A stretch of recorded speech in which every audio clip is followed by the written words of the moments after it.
안녕하세요.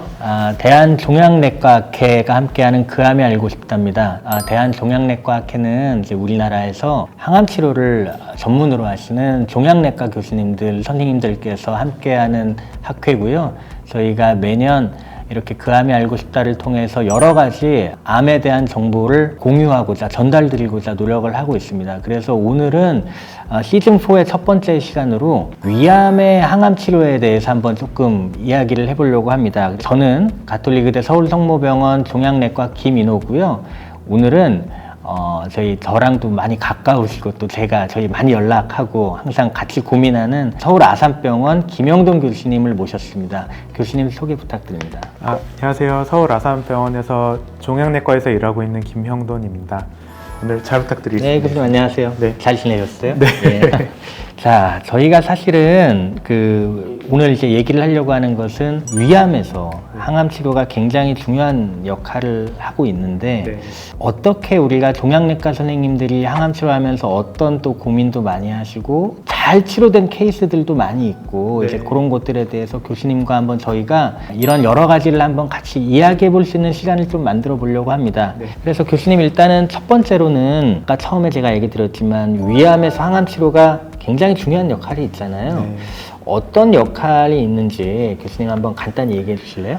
먼저 우리가 고식적 항암 치료라고 하는데요. 완치가 어려운 상황을 전제로 하고요. 항암 치료를 함으로써 암의 이런 범위를 좀 줄이고 그럼으로써 이제 종양의 진행을 늦추고 결국 생존율을 증가시키는 것을 목표로 하는 항암 치료가 먼저 첫 번째가 되겠습니다. 그래서 이 치료는 생존율을 늘린다는 중요한 의미를 갖고 있는데요. 먼저 제가 한 분 경험한 예를 말씀드리면 60대 후반의 남자 환자분이셨고 이제 위암이 진단되기에 앞서서 한 두세 달 동안에 체중이 무려 한 30kg 가까이 감소했던 그런 경우였습니다. 이제 환자분도 이렇게 내가 항암 치료 컨디션도 안 좋은데 어떻게 항암 치료를 받겠나 해서 절반은 이제 포기한 상태로 오셨었는데 이제 잘 설득해서 치료를 하게 되었고 이제 환자분이 항암 치료를 하면서 컨디션이 급격히 좋아졌던 그런 경우가 있었습니다. 환자분 저희가 3주기 항암을 이제 한 사이클로 보는데 다음 항암에 오셨을 때 체중이 한 3, 4kg가 늘어서 오셨고 그 다음 항암을 할 때는 거의 이제 항암 시작 전과 비교해서 10kg 정도 늘어서 오시면서 컨디션이 급격하게 좋아졌던 그런 경우가 있었습니다. 조금 이따 저희가 이제 자세하게 여러 케이스들을 이야기를 할 텐데요. 이제 또 우리가 고식적 항암에 대해서 잠깐 말씀을 드렸는데 고식적 항암 말고도 저희가 위암에서 중요하게 항암 치료를 하는 역할이 있는데 거기에 대해서는 김인호 교수님께서 혹시 소개해 주시면 감사하겠습니다. 또 위암에서는 교수님 수술이 또 굉장히 제일 중요하잖아요. 네. 수술을 할 수 있느냐 없느냐가 사실 제일 중요한데 수술을 하고 나서 어떻게든 재발의 확률을 낮추고자 하는 항암 치료가 있겠고 수술 전에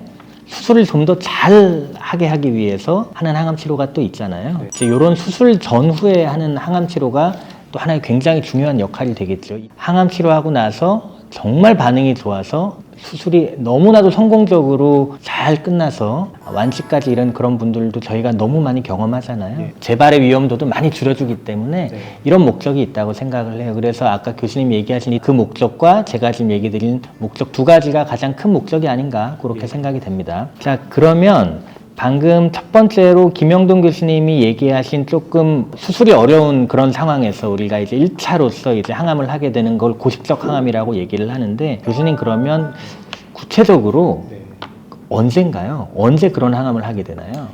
먼저 고식적 항암 치료를 고려하는 경우는 크게 세 가지로 볼 수 있겠습니다. 먼저 첫 번째, 원발 부위가 위인데 다른 먼 장기로 전이가 된 원격 전이가 있는 전이성 위암이 있겠고요. 두 번째는 위암을 이제 완치 목적으로 수술을 했는데 그 수술 이후에 재발한 경우 그런 경우 이제 대부분이 수술적인 절제가 불가능한 상태가 되기 때문에 그런 경우도 이제 고식적 항암 치료의 적응증이 되겠고요. 마지막으로는 이 암이 전이가 되지는 않았지만 국소적으로 진행을 해서 예를 들어서 다른 췌장과 같은 장기를 침범을 해서 절제가 불가능한 경우 그렇게 세 가지가 있겠습니다. 이제 아무래도 이제 그런 세 가지 케이스 경우가 우리가 이제 아까 얘기 드린 항암 고식적 항암의 가장 큰 대상이 될 것 같아요. 사실 저희가 이제 그러면 이제 그런 환자분들이 외래에 오시면 가장 가장 먼저 고민하는 것들이 몇 가지가 있잖아요. 네. 우리가 항암을 하기 전에 선생님들마다 생각이 좀 다를 수 있지만 네. 교수님은 이제 환자분들 딱 외래에 오시면 그때 제일 먼저 어떤 걸 먼저 생각하세요? 고식적 항암 치료의 경우에는 가장 기본이 이제 세포독성 항암제가 되는데요. 최근에 치료가 굉장히 발전을 했습니다. 이 세포독성 항암제를 근간으로 어떤 표적 항암제나 면역 항암제를 추가하는 것이 될 것입니다. 그래서 이제 어떤 표적 항암제 또는 어떤 면역 항암제를 적용할 수 있을지 이제 그런 것을 보게 되는데요. 저희가 위암의 조직 검사로 확진을 하지 않습니까? 그럼 조직 검사한 걸로 진단도 되지만 이게 어떤 치료에 가장 잘 반응할 것인지에 대한 생체 표지자, 바이오마커라고도 하는데요. 그것들을 면역 염색으로 좀 보게 됩니다. 그래서 가장 대표적으로 보는 것이 허투라는 표적. 표적은 저희가 암세포에서는 과발현이 되는데 정상세포에는 없어서 암에서만 발현한 표적으로 타겟을 했을 때 항암 효과는 증대시키면서 부작용은 최소화할 수 있는 그런 것들을 이야기를 하는데요. 허투라는 표적이 가장 기본 대표적인 게 되겠고, 최근에는 면역 항암제에 대한 여러 가지 예측, 치료 반응 예측할 수 있는 생체 표지자가 있는데요. PD-L1이라고 하는 표지자가 있고 또는 MSI라고 하는 표지자들이 있는데, 그런 부분들을 바탕으로 내가 어떤 항암 치료를 해야겠다 이런 것을 처음에 고민을 하게 됩니다. 그래서 저는 이제 어떤 항암 치료를 고를지에 대해서 좀 말씀을 드렸는데요. 네, 김인호 교수님, 이게 저희가 볼 때 이렇게 생체 표지자만 봐야 되는 걸까요? 아니면 또 항암 치료를 하는 데 있어서 또 고려해야 되는 부분들이 있을까요? 항암 치료를 견딜 수 있을까? 또 환자분이 드실 수가 있는가? 또 이런 것도 약제 선택하는데 중요하잖아요. 우리가 경구약을 할 거냐, 뭐 주사약을 할 거냐, 이런 것들도 될 거고, 여러 가지 환자분의 종합적인 상태를 좀 항상 저희 종양내과 선생님들은 많이 다 평가를 하시는 것 같아요. 그래서 방금 교수님 얘기하신 그런 바이오마커 그런 것들과 또 환자분 개개인의 특성을 선생님들께서 많이 고민을 하셔가지고 우리 항상 항암 치료를 결정하게 되는 것 같습니다. 정리를 하면 여러 가지 어떤 치료제를 고를지에 대한 생체 표지자뿐만 아니라 환자분들의 컨디션, 잘 드실 수 있는지들을 좀 종합적으로 고려를 해야겠군요. 그러면은 실제로 사례를 한번 보면 좋을 것 같은데요. 김인호 교수님께서 직접 치료하셨던 환자분의 사례를 좀 보겠습니다. 제가 간략히 설명드리면요. 67세 남자 환자분이셨고 폐전이, 림프절 전이, 그리고 복막전이 이렇게 범위가 좀 컸던 모양이네요. 근데 이제 제가 아까 말씀드렸던 바이오마커 를 보면 이제 PD-L1이라고 하는 바이오마커가 이제 수치가 5 정도 나와서 높은 수준이고, 그다음에 아까 잠깐 말씀드렸던 MSI라는 생체 표지자가 이제 양성으로 나왔군요. 그래서 이 환자는 어떻게 치료하셨고 경과가 어떻게 됐는지 설명해 주시면 좋을 것 같습니다. 제가 항상 항암 치료 잘 하실 수 있다라고 얘기할 때 많이 얘기 드리는 사례 중에 하나인데, 우리가 복수라 그러잖아요. 네. 배에 좀 물도 차고 환자분이 컨디션이 많이 안 좋으셔가지고 아까 처음에 얘기하신 케이스처럼 항암을 별로 안 하고 싶어 하셨어요. 네. 근데 이제 복수를 일단 뽑고 환자분이 다른 병원에서 수술을 하셨는데, 저희가 아마 종양내과 선생님들은 다 이럴 때 환자분들 열심히 설득하셔가지고 뭐 바이오마커 아까 또 보고 하는데, 저도 마찬가지로 환자분한테 열심히 하시라고 얘기 잘 드리고, 굳이 외부 병원에서 수술한 조직 검사하신 것까지 한번 갖고 오셔가지고 저희도 바이오마커 검사를 다 했었어요. 거기서 이제 아까 얘기하신 것처럼 MSI라는 게 양성이 나온 거죠. 네. 이제 그럴 경우에 뭐 교수님도 잘 아시겠지만 면역 항암제에 굉장히 반응이 좋을 수가 있잖아요. 네. 좀 환자분에게 좀 자신감 있게 면역 항암제 하시면 많이 좋아지실 거니까 포기하지 마세요라고 얘기 드리고 항암 치료를 시작했는데, 한 번 하고 나서 복수도 이제 거의 다 없어지고, 네. 환자분이 처음에 복수가 있으니까 잘 못 드시잖아요. 네. 근데 복수도 다 빠지고 드시는 것도 너무 많이 늘고, 그리고 환자분께서 컨디션도 너무 많이 좋아진 거죠. 보통 일반적으로 항암 치료하면 컨디션이 나빠질 거라고 생각하는데 이게 반응이 좋을 경우에는 굉장히 컨디션도 좋아지잖아요. 네. 그래서 이 환자분께서는 면역 항암제를 하고 나서 네. 현재 거의 2년 넘게 아주 잘 살고 계세요. 이런 사례들을 보면서 저희는 환자분들한테 조금 더 열심히 치료할 수 있다는 그런 좀 희망을 드릴 수 있는 건데 네. 어떤 또 케이스 하나, 사례 하나 소개해 주실 수 있어요? 제가 경험했던 사례를 말씀드리면 처음에 복막전이가 있어서 수술이 안 된다 어떤 케이스인데 아까 말씀드렸던 생체 표지자 중에 했던 허투가 양성이었습니다. 그래서 이제 허투가 양성해서 항암 치료를 했더니 마찬가지로 또 굉장히 좋아졌습니다. 증상이 여러 증상이 좋아졌고 이제 항암 치료를 저희가 6개월, 7개월 하면서 처음에 저희가 보통 CT를 보면서 평가를 하지 않습니까? 근데 CT에서 이제 보였던 여러 가지 병변들 위에 있는 병, 그다음에 복막에 있는 병이 보이지를 않는 겁니다. 이제 환자분이 또 이제 보이지 않으니까 수술을 하면 어떤가 해서 수술을 했었는데요. 그러니까 수술을 하고 나서 저희가 병리 검체로 이제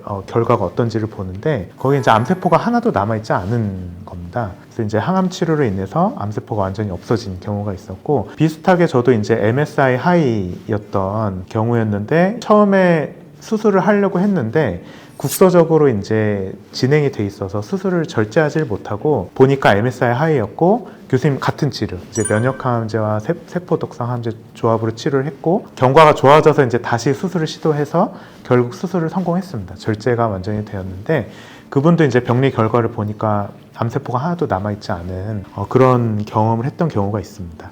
환자분들도 많이 알고 계세요. 그 한글로 하면 전환 수술이잖아요. 네. 저희가 이제 컨버전 서저리라고 얘기를 하는데 많이들 물어보시고 네. 그럴 가능성이 없냐 하는데 정말 예전보다 항암제가 많이 좋아져가지고 그렇게 전이가 있고 막 한 상황에서도 결국엔 수술까지 되는 경우가 꽤 있는 것 같아요. 그래서 이런 경우를 보면서 우리가 환자분들한테 조금 더 열심히 하셔라 라고 항상 얘기 드리는데 그럼 이제 이왕 얘기 나온 김에 그런 컨버전 서저리, 전환 수술을 할 때 어떻게 해야 정말 우리가 환자한테 더 좋은 결과를 가져다 드릴 수 있는가 고민을 하는데 교수님 이번에 그 케이스에서 또 어떤 것들을 좀 고민하셨어요? 사실 저희가 의학적으로 근거가 있으려면은 보통 임상시험을 통해서 증명을 하지 않습니까? 근데 이런 전환 수술 같은 경우에는 임상시험을 하기가 굉장히 어렵습니다. 그래서 환자 사례별로 이제 여러 가지 부분들을 고민해서 결정을 해야 되는데 일단 이렇게 전이가 있었던 부분에서 수술할 때 가장 고민되는 점은 어느 정도로 전이 되었던 분까지 수술을 할 것인가. 왜냐하면 저희가 항암 치료하면서 눈에 보이지는 않더라도 전이가 되었다는 거는 암세포가 숨어있을 여지가 있는 거잖아요. 이제 그런 부분들이 고민이 됩니다. 그래서 예를 들어서 간전이가 딱 하나 있는 경우를 수술을 할 것인가 아니면은 원격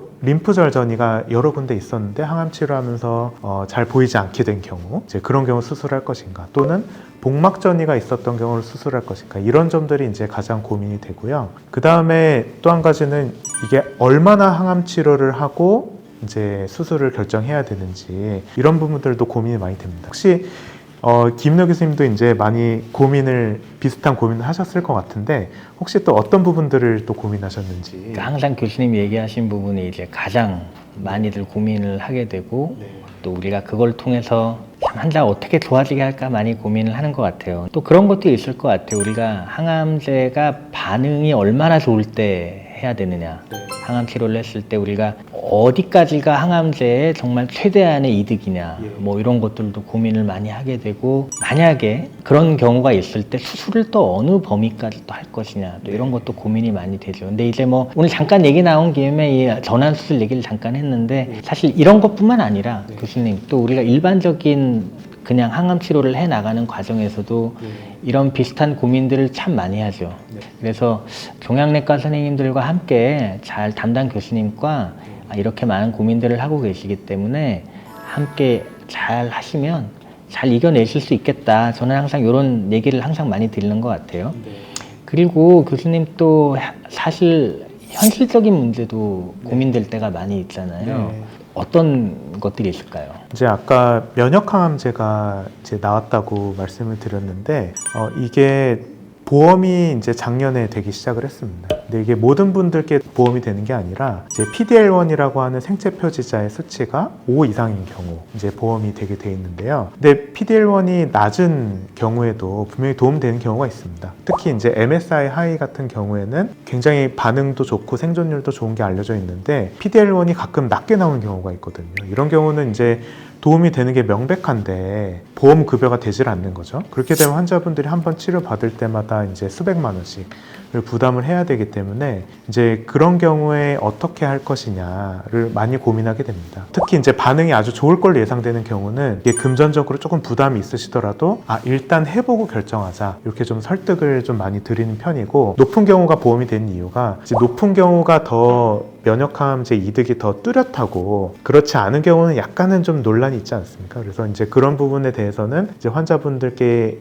이러이러한 부분들을 설명드리고 보험이 되지 않는데 어떻게 할 것인가를 논의하고 여러 가지 요소들을 좀 고려해서 결정을 하게 되는 것 같습니다. 사실 뭐 그냥 이것도 하는 얘기지만 뭐 꼭 피데론이 낫다고 해서 안 듣는다는 건 아니잖아요. 예를 들면 면역항암제 이런 것들이. 그래서 저희가 항상 이런 것들을 고민을 많이 하는데, 뭐 이 기회를 빌어서 하고 싶은 얘기가 있다면, 이 보험급여 환자분들한테 적용시켜주는 이런 것들을 조금 정말 꼭 필요한 이런 곳에 적용을 시켜야 되고, 그렇지 않은 곳보다는 정말 필요한 이런 곳에 우리가 좀 더 많은 환자분들이 혜택을 받을 수 있게 하는 그런 노력이 좀 필요해요. 네. 그렇잖아요. 근데 그런 것들이 항상 조금 좀 아쉽다. 이런 이제 나라 재정의 한계가 있겠지만은요. 네. 그런 것들을 항상 좀 생각을 하게 되는 것 같습니다. 좋은 사례들 몇 개 저희가 얘기했잖아요. 예. 그런 사례들 보면 좀 어떻게 느끼세요? 느끼는 것은 최근에 위암의 항암 치료가 좋아졌다는 것을 좀 느끼게 됩니다. 예전에는 저희가 이런 표적 항암제 아니면 면역 항암제 같은 무기가 없을 때는 저희가 아까 말한 고식적 항암 치료를 하는 경우에 평균적인 기대 여명이 12개월, 1년 정도 받지 않습니까? 근데 지금은 치료하다 보면은 뭐 2년, 3년 훌쩍 넘어가는 경우도 있고, 그래서 이게 위암이라고 다 같은 암이 아니고 여러 가지 무기를 어떻게 잘 적용하느냐가 중요할 것 같고요. 그 다음에 또 한 가지는 처방을 할 수 있는 표준 치료도 있지만 현재 임상연구 중인 여러 가지 또 좋은 치료가 있지 않습니까? 이제 그런 치료들도 이제 봤을 때 굉장히 유망하다, 앞으로 점점 더 좋아질 거다, 이런 생각을 하게 됩니다. 사실 임상 연구도 이제는 하나의 치료의 수단이다라고 생각을 할 수 있을 것 같아요. 네. 그래서 저도 우리가 저희 환자분들 임상 연구 권해드리면 조금 걱정하시는 분들도 있는데, 근데 사실 충분히 그럴 만한 게, 저도 이제 다른 걸로 다른 외래를 제가 이제 갔는데, 뭐 심한 것도 아니고 그냥 경증인 병으로 다른 선생님 외래를 갔는데 저한테 임상 연구를 권해주시더라고요. 그러니까 막상 저도 딱 들으니까, 맨날 권하는 입장이다가 딱 들으니까 좀 걱정이 되더라고요. 환자분들 마음이 좀 이해가 되긴 했어요. 좀 불안해하시는 분들도 있잖아요. 사실 그런 거 권해드리면. 근데 이제 그런 것들 또 앞으로 담당 교수님이랑 또 잘 상의하시면은 또 하나의 좋은 옵션이 될 수 있으니까 종양내과 교수님들이랑 잘 상의하시면 참 좋을 것 같다 생각이 듭니다. 네.